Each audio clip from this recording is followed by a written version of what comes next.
आउनु भएको छ ल्याउन हाम्रो यहाँ नेपाली दाइहरु पनि हुनुहुन्छ खुसीला दाइहरुलाई सँगै सिटमा बसेको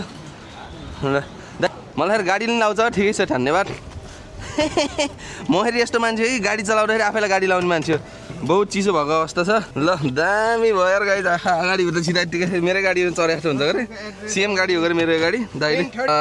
टेन्सनबाट केही बोले थिएन अहिले आएर मलाई इनर्जी आयो भएर निस्केछ गाइस खुसी लाग्यो म टक्कै के भनेर टर्सा के भनेर टर्सायो होला अरूले यार म जम्मै मान्छेलाई सोध्दा आयो कति महिना बस्नुभयो बाहिर भनेर म त 21 दिन बसे म 20 दिन बसे भन्छन् है ग्रीन कार्ड वालाले हैन आउँदा बित्तिकै नेपालको झण्डा नेपालको झण्डा भन्न होला अमेरिकाको झण्डा स्वागत गरे टन्नै झण्डा नेपालतिर यस्तै हाल्नु पर्यो के एकचोटी हाल्यो फेरि अर्कोचोटी हाल्दैन हैन नेपालतिर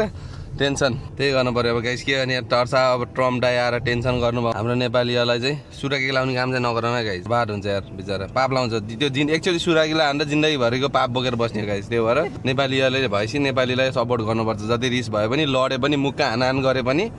यस्तो ठाउँमा चाहिँ पीडा पार्नुहुन्न ल हैन गाइस बाहिरको भ्यू यु क्यान सी पहिला जेट ल्याग हुन्थ्यो अहिले त हल्का खाइदिएको गाइस के गर्ने अब